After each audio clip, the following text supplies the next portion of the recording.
Maka kita lihat yang ada di saat ini, Suriah sampai saat ini, sampai detik ini antar umat Islam saling membunuh. Di Syam sampai detik ini mereka masih saling membunuh. Kita lihat di Libya sampai saat ini umat Islam Tuhannya sama, nabinya sama, mereka saling membunuh. Dan yang paling ironisnya, setelah membunuh mereka mengatakan Allahu Akbar. Setelah membunuh mengatakan Allahu Akbar. Ini yang dikhawatirkan oleh baginda Rasulullah sallallahu alaihi wasallam. Maka berhati-hatilah, hindarkan diri kita dari saling mencaci, hindarkan diri kita saling menjatuhkan harga diri, terutama di medsos, di media sosial. Jangan sampai kita untuk membuka aib satu dengan yang lain. Jangan sampai kita menjatuhkan harga diri antara satu dengan yang lain. Hindari hal-hal yang menyebabkan keretakan ukhuwah umat Nabi Muhammad sallallahu alaihi wasallam. Dan di balik ini semua, la yafrahu syaitan illa bi thalathatin. Tidak ada yang menggembirakan hati iblis kecuali 3 perkara. Yang pertama, rajulun mu'minun qatulu mu'minan. Umat Islam antara satu dengan yang lain mereka saling membunuh. Ini yang membahagiakan hati iblis dan menyusahkan hati Rasulullah sallallahu alaihi wasallam. Jadi jika ada orang menyampaikan keburukan fulan bin fulan, menyampaikan rusaknya harga diri fulan bin fulan di halayak ramai, menjatuhkan harga diri antara satu dengan yang lain, membuka aib antara satu dengan yang lain, bahkan saling membunuh satu dengan yang lain, ini yang menggembirakan hatinya iblis dan menyusahkan hati baginda Nabi Muhammad sallallahu alaihi wasallam. Maka saya himbau kepada segenap umat Islam, kepada segenap organisasi Islam, kepada segenap partai-partai Islam, bersatulah kalian. Solidaritas kalian antara satu dengan yang lain itu yang dibanggakan oleh baginda Nabi Muhammad sallallahu alaihi wasallam. Terpecahnya kalian wahai umat Islam, itulah yang menyusahkan hati Rasulullah dan menggembirakan daripada hati iblis. Maka hindari pertikaian di antara kita. Ini yang menyusahkan hati Nabi Muhammad. Yang kedua, mukmin mata ghairi iman. Yang menyusahkan, yang menggembirakan hati iblis, yaitu orang yang beriman mati tidak membawa iman, alias mati su'ul khatimah. Su'ul khatimah ini yang menyusahkan hati Nabi, menggembirakan hati iblis. Jadi kalau ada orang Islam mati, dia dalam keadaan tidak membawa iman atau su'ul khatimah, ini benar-benar girang hatinya iblis. Maka tujuan Rasulullah diutus oleh Allah, bagaimana caranya manusia ini hidup di dalam keimanan dan mati membawa iman. Naam, ya, memang ini adalah pekerjaan yang paling susah. Jihad gampang, jihad membunuh orang-orang kafir gampang.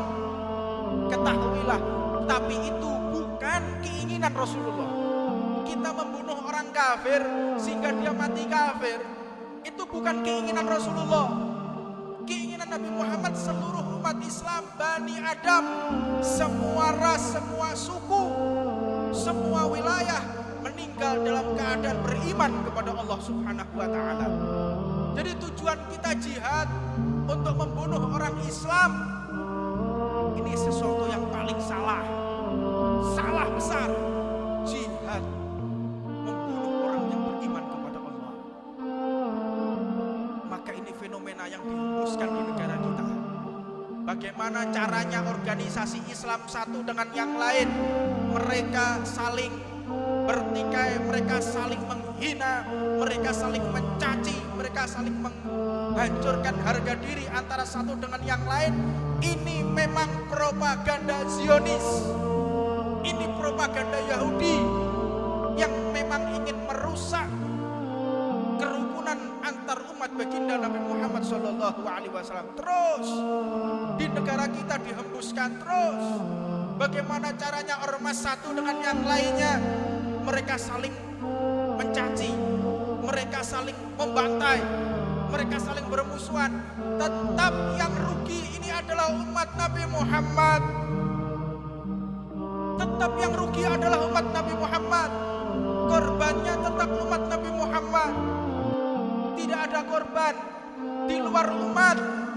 Ini strategi musuh, konfrontasi dengan proxy war, perang proxy, perang urat saraf, mereka saling bertikai. Maka hati-hatilah diri kita untuk menanggapi daripada fenomena alam ini. Tarik diri kita, jangan ikut-ikutan mencaci maki antara satu dengan yang lainnya. Memang nanti kalau waktunya jihad, kita akan dipanggil oleh Imam Mahdi. Kita akan dipanggil oleh Imam Mahdi, jangan khawatir. Jangan kita bergerak sendiri-sendiri. Nanti ada komando dari atas. Kita jihad di jalan Allah. Tapi bukan saat ini. Kita masih nunggu. Nanti setiap saat kita akan niat. Setiap keluar dari majelis, mulai saat ini kita niat. Setiap kita berdiri dari majelis, sebelum kita berdiri, niat kita menjadi pembela Al-Mahdi. Mudah-mudahan kita semua termasuk daripada orang-orang yang membela Al-Imamul Mahdi. Maka dari itu, jangan sampai kita ini juga merasa aman dari mati su'ul khatimah. Jangan sampai di antara kita ini merasa aman dari mati su'ul khatimah. Kalau saya ini pasti husnul khatimah, ketahuilah ciri-ciri khas orang yang mati su'ul khatimah, yaitu mereka yang benci kepada para ulama, benci kepada para kiai, benci kepada para habaib, benci kepada para masyayikh. Mereka adalah orang-orang yang mati dalam keadaan su'ul khatimah. Naudzubillah min dzalik.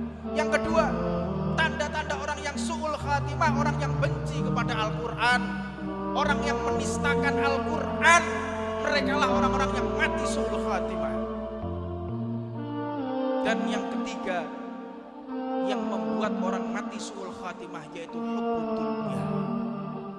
Cintanya dia kepada dunia, yang menjual akhiratnya demi dunia, yang menggadaikan imannya demi dunia, yang memenuhi hatinya demi dunia.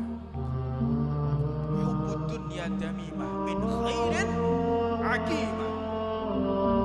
Hubbud dunya itu menutup pintu-pintu kebaikan dari Allah Subhanahu wa ta'ala. Orang kalau sudah cinta dunia, mindsetnya, pola pikirnya tiada lain hanya untung rugi dunia. Saya hadir majelis eman, kalau sampai tutup toko, saya tutup toko, rugi, harusnya dapat sekian. Mau berangkat ke majelis, wah ini harus urunan. Mau berangkat ke majelis harus beli bensin.